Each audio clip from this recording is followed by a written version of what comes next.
दुनिया के झूठे सामान पदार्थ, इसमें हमारा लोभ और मोह लगा रह गया। तो मोह सकल व्याधिन कर मूला, जह आशा तह भाषा, इसी पर पुनर्जन्म होगा, फिर जन्म होगा, फिर मरण होगा, फिर जन्मना, फिर मरना। इसलिए गुरु महाराज कहते थे भाई लोभ और मोह की गिल्टी को गलाओ, लोभ और मोह की गिल्टी को गल जाने दो। गाय खूंटे में बंधी है, खूंटे से बंधी है, मोटी रस्सी है, कहां भाग के जाएगी। लेकिन खूंटा टूट गया, रस्सी फट गई, गाय जहां चाहे भाग सकती। बंधे तुम गाढ़े बंधनान, ऐसे माया के बंधन में आप बांधे गए हो और बंधते ही जा रहे हो। बंध गए, कितना आपने प्रपंच फैला दिया। संत सावधान कर रहे हैं कि रे मन समझ के लाद लदनिया, समझ के बोझा ला दो, क्योंकि जिस दिन छोड़ना होगा बड़ा दर्द होगा। नहीं छोड़ पाओगे, उसी में मौत हो जाएगी।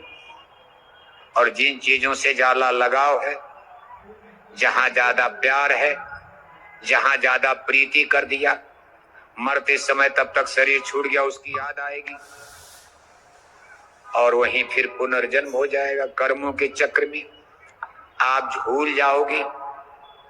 और जब ऊपर के लिए कुछ किया ही नहीं, ऊपर के लिए किसको चिंता। कहा पाए न जे परलोक सवारा, लोग तो सब बना रहे, परलोक को बनाने की किसी को चिंता है। यहाँ रोज कोठी बन गई, यहाँ भी घर, वहां भी घर, वहां भी घर, बढ़िया कपड़े, बढ़िया भोजन, सब शरीर की रक्षा का काम। लेकिन परलोक में अपना कोई घर बनाया, कहां रहोगे आप। जब वहां के लिए इंतजाम नहीं कर पाए तो आपको कोई रहने देगा, सीधे नरक 84 में तब ठेल देंगे, क्योंकि आपका कोई मंजिल मुकाम वहां स्थायी बनी नहीं पाया। इसलिए महापुरुष कहते भाई मिली नरदेह या तुझको, बनाओ काम कुछ, अपना अपना काम बनाओ। पाए न जही परलोक सवारा, अपने परलोक को सजाओ, परलोक को संवारो। और परलोक में कोई अपना मंजिल मुकाम, वहां भी फ्लैट बुक करा लो। अरे परलोक में भी कोई कोठी मकान बनाओगे जहां आपको 10, 20, 50 साल रहना, जिस मथुरा में जहां आपके कुल 50 साल, 10 साल, और ये भी पता नहीं कितने दिन रहना, न जाने कहां मौत आएगी कब। वहां के लिए दिन रात घर मकान बना रहे हो। और जहां चल करके परमानेंट रहना है, वहां के लिए आपने कोई घर मकान बनाया नहीं। महापुरुष कहते भाई अपने जीव पर कुछ दया पालो, 84 का फेर बचा लो। नहीं नरकन में अदुप पइयो, अगिन कुंड में छिन छिन दहियो। वही विपदा में कौन सहाई, सदगुरु संग किया ना भाई। कौन आपकी मदद करेगा। वहां आपका फ्लैट बुक करा देंगे, बना बना केवल बुक कराना, वहां कोई बनाना नहीं इस तरह से, बस बुकिंग हो जाएगी भाई, छोड़ कराया फिर आपका हो जाएगा। कहीं बुकिंग करने का अधिकार संतों को है। कोई मृत्यु लोक में दूसरा नहीं है पुरुष जो है आपका फ्लैट मकान बुक करवा दे, महल। लेकिन अगर सदगुरु मिल गए, उनको इतना बड़ा अधिकार है, हस्ती शक्ति है, उनकी हस्ती शक्ति को कोई समझ नहीं पाता। वो तुरंत आपका रजिस्ट्रेशन कर देंगे, आपके नंबर की बुकिंग हो जाएगी। जब इधर से चलोगे पासपोर्ट वीजा मिल जाएगा, आप अपने महल में आराम से चलो रहो। आप एक बड़ा सुंदर दृष्टांत आता। एक जंगल में एक महात्मा जी धूल मिट्टी में खेल रहे थे। अब महात्मा तो आप देखते हो कि कुछ समझ में आता क्या कर देंगे, अधनंगे होते, अधनंगे फकीर, बदन पर कपड़ा ही नहीं। अब उनको क्या लाज है, उनके अंदर न काम है, न क्रोध है, न लोभ है, न मोह है, न अहंकार है। इसलिए उनको ये शरीर उनको बिल्कुल मिथ्या नजर आती है, झंझट। ये शरीर उनको हाड़ मांस नजर आता, टट्टी पेशाब का खजाना नजर आता, घृणा हो जाती। लेकिन इसका महत्व इसीलिए भाई इससे हमको आपको काम करने का अवसर मिल जाएगा, आसान हो जाएगा। बड़े भाग मानुष तन पावा। इसमें बैठ करके हम आप अपना असली काम कर सकते। इतने उनका मतलब बता, इसलिए संत महात्मा इसको बहुत सजाते संवारते नहीं, बस काम चलाते रहो, इससे काम ले लो, मिला है तो। बाकी जानते शरीर तो हमारा है नहीं, आग में जल जाएगा, मिट जाएगा, कट जाएगा। सूरज की तरह से चमकता चेहरा, सोने की तरह से चमकती काया शरीर, एक दिन आग में जलकर मुट्ठी भर राख हो जाएगी, मिट्टी मिट्टी में मिल करके मिट्टी बन जाएगा। तो देखो महात्मा जी अधनंगे फकीर लंगोटी लगाए, बुजुर्ग अवस्था में बुजुर्ग हैं, सफेद दाढ़ी सफेद बाल, जैसे बच्चे गुड़िया गुड़वा का खेल बचपन में खेलते, ऐसे बीच सड़क पर पगडंडी, तब कच्ची सड़कें, बीच पगडंडी सड़क पर धूल मिट्टी का ऐसे दीवार बना रहे, फिर उसी में ब्लॉक काट रहे, सेक्टर अलग अलग खाना बनाकर, ऐसे धूल मिट्टी में खेल रहे, सब शरीर पर धूल मिट्टी, दाढ़ी बाल बिल्कुल धूल मिट्टी हो गया। उधर से राजा रानी का काफिला गुजर रहा था, राजा थोड़ा आगे थे, रानी थोड़ा पीछे रह गई। पहले राजा साहब काफिला लेकर पहुंचे, अरे देखा भाई ये गुरुजी क्या कर रहे धूल मिट्टी में। अरे कहा महाराज आप इतने बड़े ज्ञानी पुरुष, ये क्या कर रहे बच्चों की तरह धूल मिट्टी में। अरे महात्मा ने कहा राजन मैं अमर देश में फ्लैट बुक कर रहा हूं, महल, तू भी एक महल बुक करवा ले राजन, बड़ा सुंदर अवसर है, इसका ये रेट है, इसका ये रेट है, इसका ये रेट है, एक महल तू भी बुक करवा ले, आज का मुहूर्त अच्छा है। राजा हंसने लगे, रे कहा मैं राजा हूं, मैं कोई मूर्ख और पागल नहीं हूं, इस देश का राजा हूं, मिट्टी में खेल रहे करे महल बुक हो रहा हमारे देश में। अरे जनता को इसी तरह साधु महात्मा धोखा देते। राजा ने कहा मैं आपके चक्कर में आने वाला नहीं हूं। महात्मा जी ने कहा राजा तू पछताएगा, संतों की बात ऐसे नहीं निकलती। राजा चले गए। थोड़ी देर के बाद रानी का काफिला पहुंचा, रानी ने भी रोका, कहा महाराज आप क्या कर रहे हैं। महात्मा जी ने वही उत्तर दिया कि देवी मैं अमर देश में आज महल बुक कर रहा हूं, इस महल का ये रेट, इसका ये रेट, इसका ये रेट। कहे तेरा राजा तो धोखा खा गया, नहीं बुक करा, तू बुक करा ले। रानी ने कहा महाराज ठीक है मेरा बुक कर दीजिए, सबसे महंगा। अब रानी ने ये सोचा कि भाई मैं रानी, खजाना की कमी तो है नहीं, अगर मान लो गुरुजी धोखा भी दे रहे, नहीं फर्जी बात होगी, तो कम से कम मैं यही मान लूंगी कि एक साधु महात्मा को मैंने इतना दान कर दिया। साधु महात्मा के पास जाएगा, दान पुण्य होगा, कुछ तो पुण्य मिलेगा, नहीं अमर देश में महल बुक होगा, हो सकता है बात गलत हो। विश्वास तो रानी को भी नहीं हुआ, लेकिन रानी ने तसल्ली के साथ दे दिया, कहा महाराज तो सबसे महंगा, का इतनी असरफी तो बुक हो जा, दे दिया। जब रानी राजा घर पहुंचे, शाम को खाना खाकर सोए, तो रात में राजा साहब को एक सपना नाचने लगा।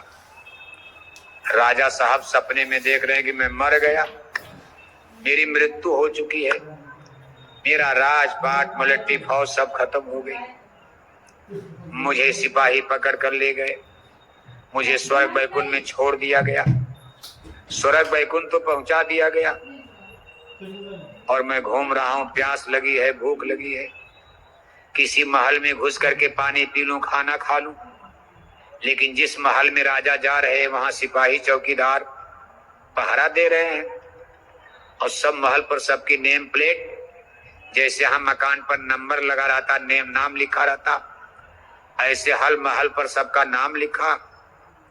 राजा करे भाई कोई महल में है, पानी पिला दो, तो महल से तो कोई निकला नहीं, उल्टे जो बाहर में सिपाही खड़े राजा को डांट के भगा देते, आगे बढ़ो, ये आपका महल नहीं है।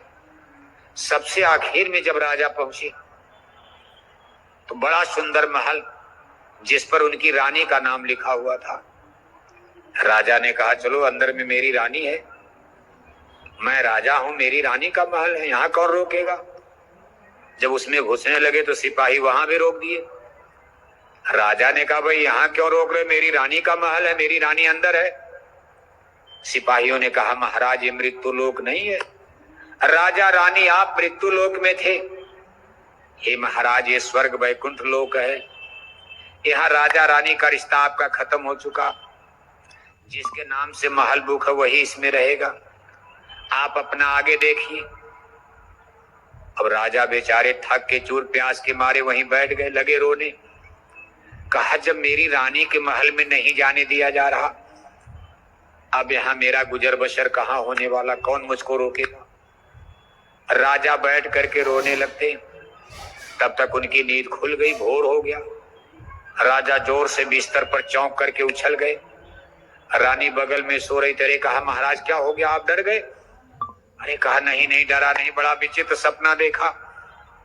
सपने की पूरी बात राजा ने बताई रानी को कि जंगल में महात्मा मिले थे, मुझसे कहे थे महल बुक करवा लो, ऐसा ऐसा फिर हो गया। रानी ने कहा महाराज सपना? फिर राजा साहब कहते लेकिन तुम्हारा महल तो मैंने वहां देखा था, तुम्हारे नाम का महल तो मैंने देखा। रानी ने कहा महाराज मैंने तो एक महल बुक करवा लिया था, मैंने पैसा दे करके बुक करवा लिया था। राजा ने कहा तो मेरा भी बुक करवा लेना चाहिए था, मान लो मैं धोखा खा गया, नहीं करवाया तुमको, मेरा भी करवाना चाहिए, मेरे हिस्से वाला पैसा, तुम्हारे पास खजाना तो था ही। रानी ने कहा महाराज मैंने महात्मा जी से कहा कि मेरे राजा साहब नहीं समझ पाए, महाराज गलती होगी, मेरे राजा का भी बुक कर दीजिए, मैं पैसा दे दूंगी। तो महात्मा जी ने कहा रानी ये बदले में नहीं चलता, तेरे राजा को गरज पड़ेगी आके खुद बुक करवाएगा। पति को अपना करना पड़ेगा, पत्नी को अपना करना पड़ेगा, भाई भाई करेगा, बाप अपना करेगा, बेटा अपना करेगा, भाई अपना करेगा, भाई अपना करेगा। हे रानी सबके कर्म खाते अलग अलग हैं, तेरे राजा को गरज पड़ेगी आएगा। अब राजा साहब भोर हो गई थी, तुरंत उठे, न हाथी न घोड़ा न रथ, नंगे पांव दौड़ पड़े महात्मा जी के आश्रम की तरफ जंगल में। जब महात्मा जी के पास पहुंचते हैं तो महात्मा कहते राजन अब क्यों आए हो, अब क्यों आए? जब मैं कल कह रहा था बुक करा ले महाराज, राजन अब क्यों आए हो? राजा ने कहा महाराज मेरा सारा खजाना ले लीजिए, 10 20 1 लाख नहीं, सारा खजाना ले लीजिए, सारी दौलत, मेरा एक महल मेरा भी बुक कर दीजिए परलोक में।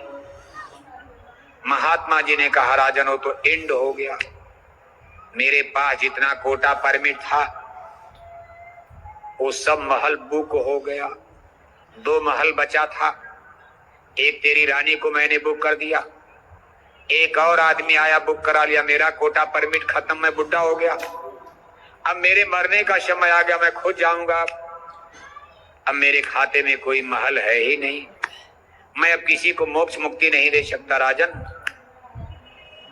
अगर तू कल चाहे होता तो हो गया होता, अब तुमको इसके लिए अगला जन्म लेना पड़ेगा। अगर तेरे अंदर इच्छा जाग गई, इतना बड़ा राजा होकर नंगे पांव भागकर मेरे पास आया है, तेरे ऊपर मुझको दया आ गई, मैं इतनी दया तुम पर कर सकता हूं कि तुमको अगला जन्म मनुष्य का मिल जाएगा।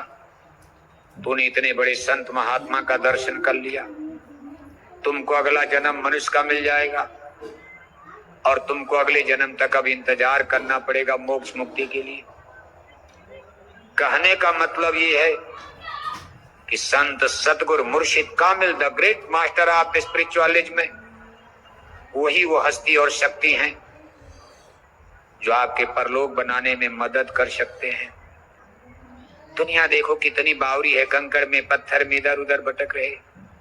महापुरुष कहते कि जब तक संत मिले ना पूरे, परे रहोगे अघ में, खोजरी पिया को निज घर।